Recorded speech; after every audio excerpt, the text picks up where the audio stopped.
Bharatiya Janata party जो कहती है वो करती है। 1998 के लोकसभा चुनाव के दौरान भारतीय जनता पार्टी के घोषणा पत्र में छत्तीसगढ़ राज्य निर्माण का वादा था और उस वादे को भारतीय जनता पार्टी ने छत्तीसगढ़ राज्य बनाकर पूरा किया।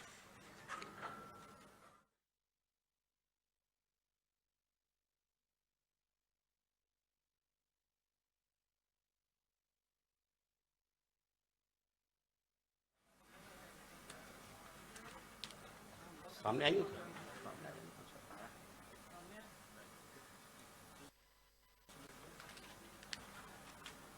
सामने आइए।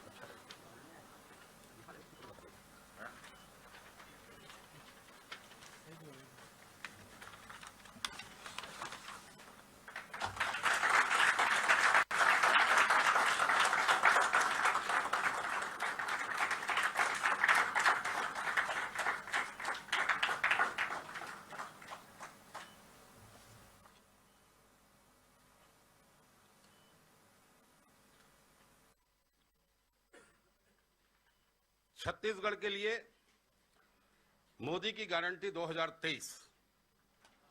माननीय हमारे भाई बहन, आप सभी को नमस्कार।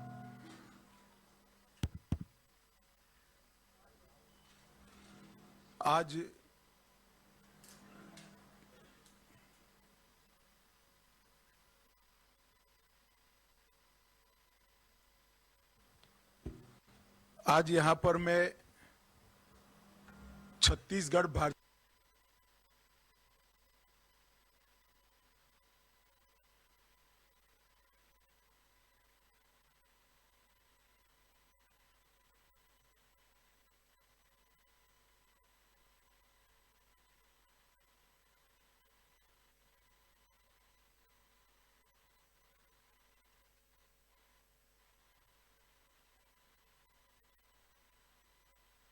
जनता पार्टी ने घोषणा पत्र सिर्फ घोषणा पत्र नहीं होता है, हमारे लिए संकल्प पत्र होता है। कोई विवाद के बगैर ऐसे ही एक संकल्प की परिपूर्ति करते हुए हमने छत्तीसगढ़ राज्य की स्थापना की थी और छत्तीसगढ़ राज्य की स्थापना का उद्देश्य जो था वो एक प्रकार से विकास से महरूम रह गए ये पूरे क्षेत्र को एक नया राज्य बनाकर विकास की मुख्यधारा में सम्मिलित करना था। छत्तीसगढ़ की स्थापना के कुछ ही समय के बाद हमें छत्तीसगढ़ के लिए काम करने का मौका मिला। 15 साल तक रमन सिंह जी के नेतृत्व में छत्तीसगढ़ में भारतीय जनता पार्टी की सरकार चली और ये 15 साल छत्तीसगढ़ को बीमारू राज्य से एक अच्छे राज्य में तब्दील करने वाले 15 साल रहे। अभी 5 साल कांग्रेस की सरकार रही, अब फिर से चुनाव आया है।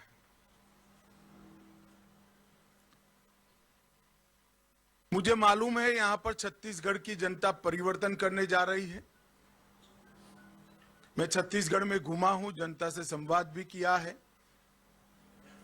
मैं भारतीय जनता पार्टी की ओर से छत्तीसगढ़ की जनता को आश्वस्त करना चाहता हूं कि बीमारू राज्य से हमने छत्तीसगढ़ को अच्छा राज्य बनाया है और ये अच्छे राज्य को संपूर्ण विकसित राज्य बनाने का काम हम आने वाले 5 साल के अंदर करेंगे।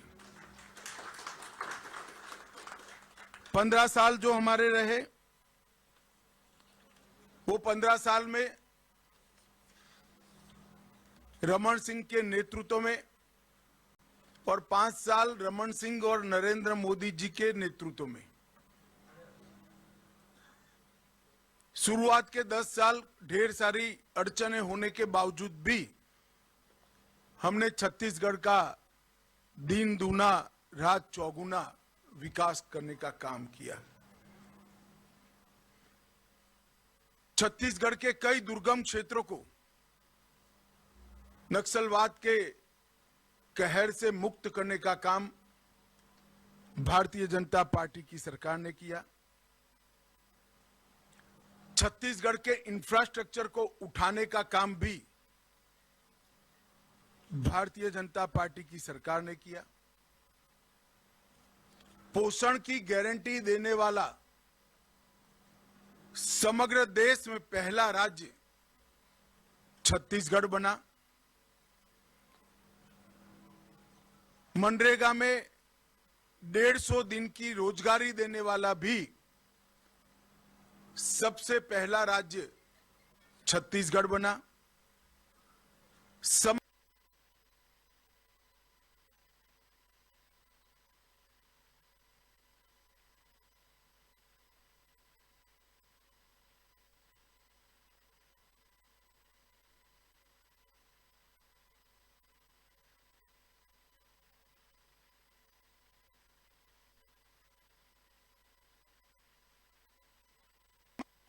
लैपटॉप टैबलेट देने का प्रारंभ हुआ और एक छत्तीसगढ़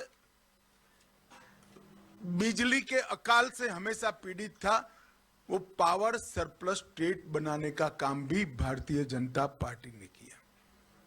इसके साथ साथ पावर हब, सीमेंट मैन्युफैक्चरिंग का हब, इस्पात मैन्युफैक्चरिंग का हब, एल्यूमिनियम मैन्युफैक्चरिंग का हब, हेल्थ केयर की अच्छी सुविधाएं और डिजिटल क्रांति की शुरुआत भी भारतीय जनता पार्टी के शासन में हुई।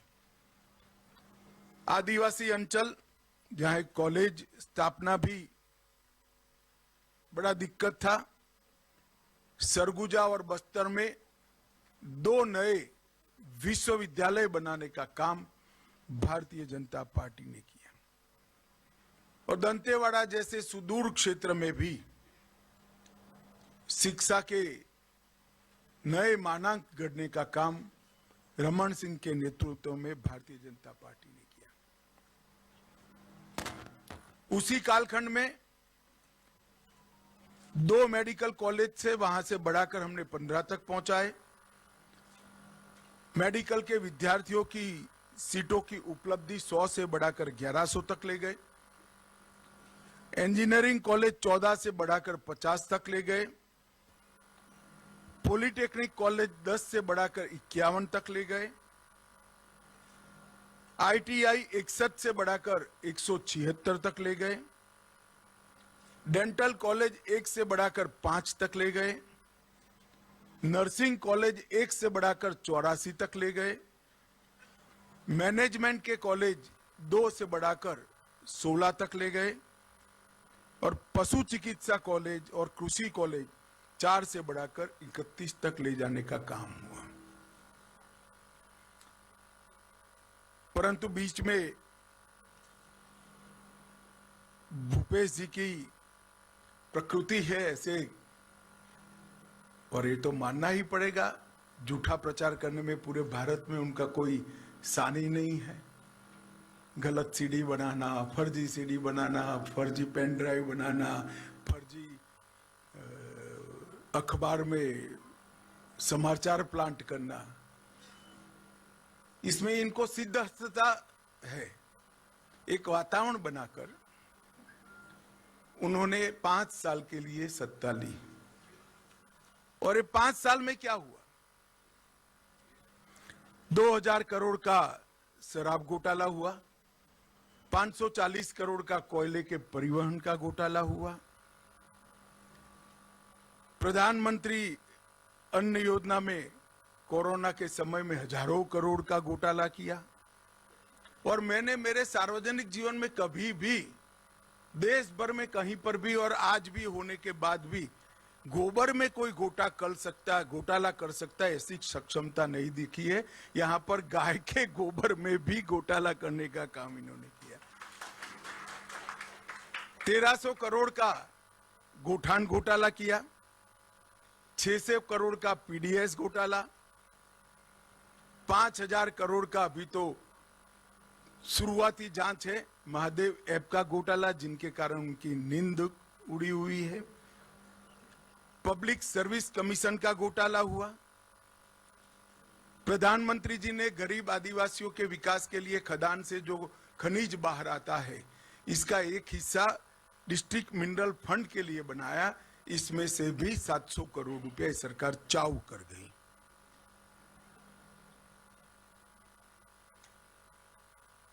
भर्ती की स्थिति ऐसी रही कि भ्रष्टाचार के कारण दलित युवाओं ने निवस्त्र होकर रायपुर के अंदर जुलूस निकालना पड़ा, निवस्त्र जुलूस निकालना पड़ा। फिर भी इनको जरा भी शर्म नहीं आती है और बड़े धड़ल्ले से विश्वास के साथ कहते हैं कि हमने विकास के काम किए हैं, हमने प्रगति की है। प्रगति तो हुई है, मगर भ्रष्टाचार में प्रगति हुई है। मित्रों, 5 साल के अंदर कानून और व्यवस्था के मुद्दे पर ये सरकार फिसड्डी साबित हुई। 300 से ज्यादा वादे जो किए थे वो पूरे न करने वाली, ये वादा खिलाफी करने वाली सरकार है। विकास को सर्वदृष्टि से अवरुद्ध करने वाली सरकार है। अरे, गरीब आदिवासी बहनों को चरण पादुकाएं देने का कार्यक्रम था, वो भी बंद कर दिया। तेंदुपत्रा संग्राहकों को बोनस बंद कर दिया। इनकी बोरियों की गठों की संख्या को आधे से कम कर दिया। ओबीसी कल्याण के सारे कामों को तितर बितर करने का काम कर कर परम सीमा पर जातिवाद को पहुंचा है। तुष्टीकरण का हाल ये है कि भुवनेश्वर साहू को लॉन्च कर मार डाला, मगर वोट बैंक के कारण उनके हत्यारों के खिलाफ कोई कठोर कार्यवाही नहीं हो रही है। हर दृष्टि से छत्तीसगढ़ बनाने के जो उद्देश्य है, ये उद्देश्य को डिफीट करने का काम भूपेश बघेल सरकार ने किया है। मैं छत्तीसगढ़ में लगभग विगत 3 महीनों में 10 बार आया हूं। जनता से भी संवाद किया है, व्यापारियों से भी किया है, आदिवासियों से भी किया है, युवाओं से भी किया है, महिलाओं और दलितों से भी किया है। ओबीसी समाज के भी ढेर सारे नेता को मैं मिला हूं। सर्वदूर एक भावना बनी है कि इस बार यहां परिवर्तन होने वाला है। मगर फिर भी हम जो वादे करते हैं वो जिम्मेदारी के साथ करते हैं। ये भारतीय जनता पार्टी का ट्रैक रिकॉर्ड है। हमने जब जब भी वादे किए तो जिम्मेदारी के साथ किए। और हमने छत्तीसगढ़ को वादा किया था कि हम छत्तीसगढ़ के विकास के लिए काफी कुछ करेंगे। मैं आज आप सबके माध्यम से छत्तीसगढ़ की जनता को बताना चाहता हूं, 10 साल सोनिया मनमोहन की सरकार रही और 9 साल मोदी जी की सरकार रही। ये 10 साल में डिवोल्यूशन फंड और ग्रांट इन एड में सोनिया मनमोहन सरकार ने 77,000 करोड़ रुपया छत्तीसगढ़ के लिए लिया था और हमने 9 साल में 77,000 करोड़ को बढ़ाकर 3 लाख करोड़ रुपया छत्तीसगढ़ के विकास के लिए भेजने का काम किया। 9,000 करोड़ से ज्यादा रोडवेज के काम किए हैं। रेलवेज के लिए 2500 करोड़ अंतिम बजट में सिर्फ आवंटन किया है। 162 करोड़ की लागत से रायपुर एयरपोर्ट का उन्नयन मोदी जी कर रहे हैं। 42 एकलव्य आदिवासी विद्यालय बनाए हैं। 500 मेगावाट की क्षमता के सोलर पार्क की स्थापना की है।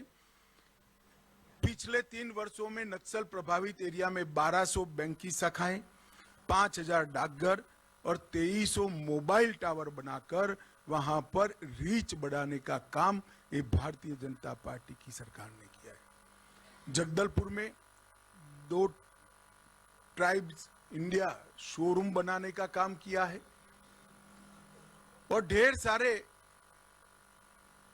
गरीब कल्याण के काम मोदी जी ने यहां पर किए हैं।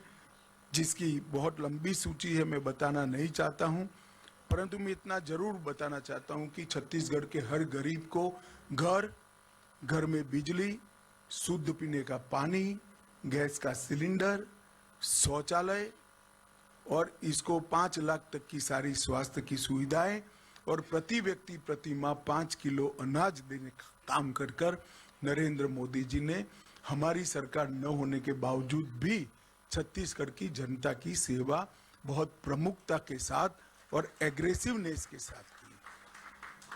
परंतु मैं छत्तीसगढ़ की जनता को कहना चाहता हूं कि मोदी जी जो करना चाहते हैं उसमें श्रीमान बघेल सबसे बड़ा विज्ञ है और ये विघ्न मोदी जी को छत्तीसगढ़ का डेवलपमेंट नहीं करने देता है। उनको डर है कि अगर ये सारे काम हो गए तो भारतीय जनता पार्टी लोकप्रिय बन जाएगी और उनकी कुर्सी चली जाएगी। भूपेश बाबू, कुर्सी तो वैसे ही जाने वाली है क्योंकि 5 साल तक आपने कांग्रेस हाईकमांड के एटीएम बनने के अलावे कोई काम नहीं किया है। हजारों करोड़ रुपया छत्तीसगढ़ के गरीब जनता का कांग्रेस के एटीएम में डालकर दिल्ली पहुंचा है। हमने लाखों लोगों के साथ चर्चा कर एक घोषणा पत्र तैयार किया है। मोदी गारंटी के सभी चीजों को तो मैं नहीं पढ़ता, परंतु इसमें से 20 प्रमुख वादों को मैं आप सब लोगों के सामने जरूर रखना चाहता हूं। हमने तय किया है कि कृषि उन्नति योजना की शुरुआत करेंगे, जिसके अंतर्गत 21 क्विंटल प्रति एकड़ धान, चिंता मत करो मैं फिर से बोलता हूं, 21 क्विंटल प्रति एकड़ धान 3100 रुपये के मूल्य से हम खरीदते हैं।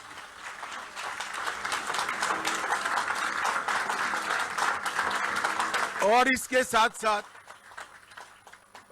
साथ साथ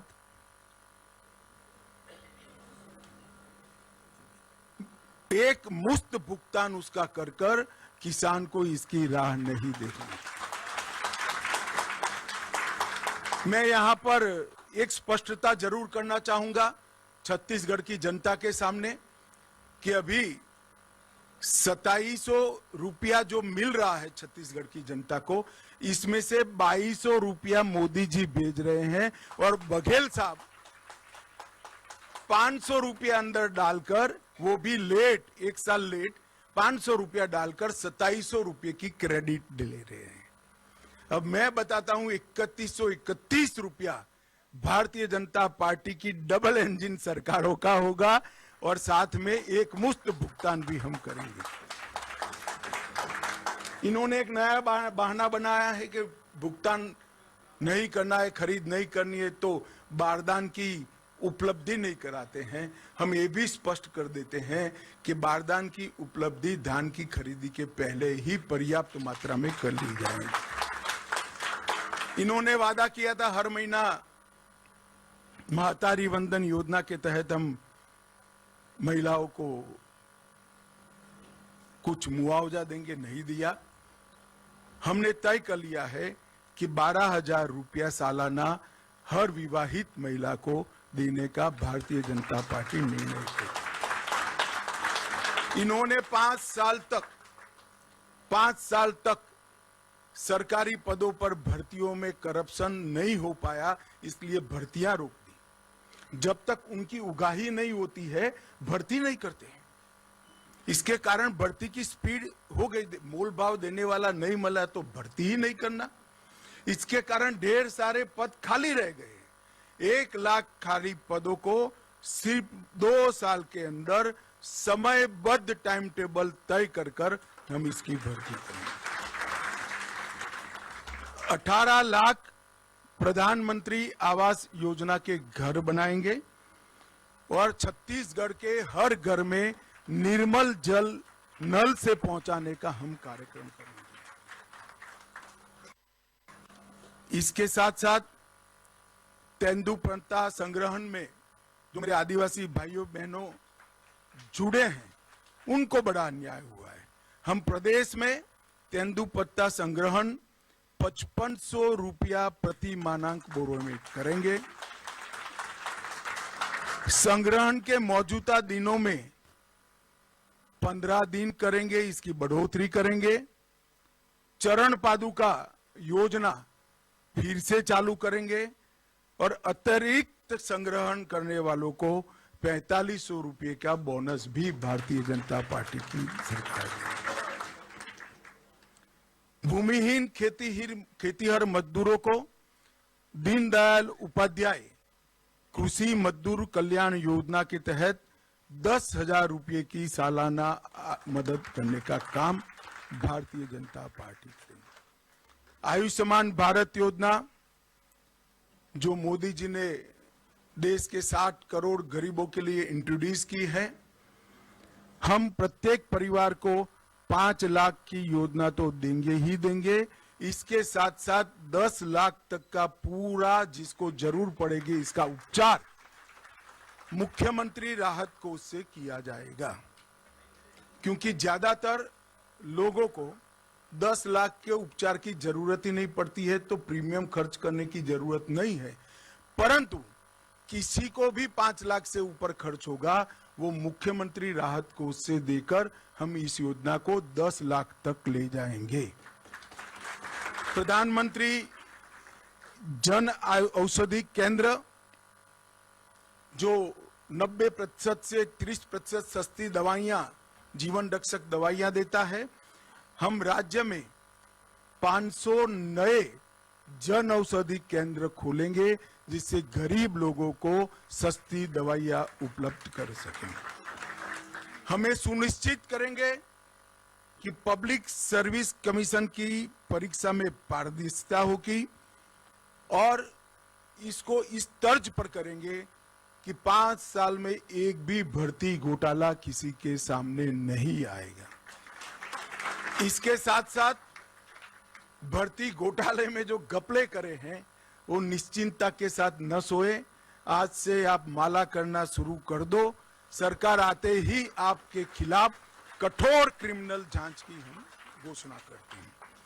छत्तीसगढ़ की उद्यम क्रांति के लिए डिटेल बाद में दिया जाएगा, परंतु जो युवा एक सीमा मर्यादा में नया उद्योग डालेंगे, इसको 50% सब्सिडी के साथ ब्याजमुक्त कार्यशील मूडी का हम भुगतान करेंगे। स्टेट कैपिटल रीजन एनसीआर की तर्ज पर रायपुर, नया रायपुर, दुर्ग और भिलाई नगर क्षेत्र को मिलाकर एक एससीआर बनाएंगे जिससे नगर आयोजन ढंग से हो और जमीनों की कालाबाजारी न हो। सेंट्रल भारत का इनोवेशन हब बनाने के लिए हम रायपुर में एक बहुत बड़ा इनोवेशन का केंद्र बनाएंगे जिससे कम से कम राज्य के अंदर 6 लाख से ज्यादा रोजगार उत्पन्न होंगे। रानी दुर्गावती योजना बीपीएल वर्ग की बालिकाओं के जन्म पर 1,50,000 रुपया उनको वयस्क होने पर मिले, इस प्रकार की हम रानी दुर्गावती योजना लेकर आएंगे। और माताओं बहनों को मोदी जी ने गैस का कनेक्शन दिया है। छत्तीसगढ़ सरकार 500 रुपये में गैस का सिलेंडर देने की भी घोषणा करती है। और इसके साथ साथ हम कॉलेज आने जाने के लिए डायरेक्ट बेनिफिट ट्रांसफर के माध्यम से मासिक ट्रैवल अलाउंस भी लेंगे। जो मैंने आगे कहा, हजारों करोड़ का घपला घोटाला हुआ है। घोटाला किसने किया उसका महत्व नहीं है, जनता का पैसा है, पाई पाई वापिस खजाने में आनी चाहिए। हमारी सरकार का नीति है भ्रष्टाचार के खिलाफ जीरो टॉलरेंस का। भ्रष्टाचार के खिलाफ जांच आयोग भी बनाएंगे और क्रिमिनल इन्वेस्टिगेशन की भी हम शुरुआत करेंगे। एम्स के तर्ज पर Chhattisgarh institute of medical science CIMS, हर लोकसभा क्षेत्र में आईआईटी की तर्ज पर CIT Chhattisgarh institute of technology और हर संभाग में सिम्स, इसकी रचना कर पढ़ाई लिखाई, रोजगार युक्त पढ़ाई लिखाई और स्वास्थ्य की सुविधा दोनों को छत्तीसगढ़ सरकार ताकत देगी। दोनों सिम्स और सीट के मॉडल भी हमने बना लिए हैं कि वो किस तर्ज पर काम करेंगे और इसके मानांक क्या होंगे। इन्वेस्ट छत्तीसगढ़ सम्मेलन की शुरुआत कर वैसे भी इन्वेस्टमेंट आएगा, भ्रष्टाचार नहीं होगा, मगर फिर भी एकल खिड़की योजना शुरू कर इन्वेस्ट छत्तीसगढ़ सम्मेलन की फिर से शुरुआत कर हम इन्वेस्टमेंट को यहां लाएंगे। सरकार तुहर द्वार के माध्यम से लोकाभिमुख एडमिनिस्ट्रेशन की दिशा में हम आगे बढ़ेंगे। शक्तिपीठ परियोजना के तहत 1000 किलोमीटर लंबी शक्तिपीठ परियोजना छत्तीसगढ़ के 5 शक्तिपीठ को और उत्तराखंड के 4 धाम की यात्रा के तर्ज पर विकसित कर छत्तीसगढ़ को यात्रा धाम के क्षेत्र में, टूरिज्म के क्षेत्र में एक नई ऊंचाई पर ले जाएंगे। और सबसे अंतिम है, अयोध्या में राम मंदिर बन रहा है। 22 जनवरी को मोदी जी इसका प्राण प्रतिष्ठा करने वाले हैं। छत्तीसगढ़ के गरीब लोगों को रामलल्ला के दर्शन के लिए रामलल्ला दर्शन योजना भी हम लेकर आएंगे, जिससे रामलल्ला के दर्शन करें।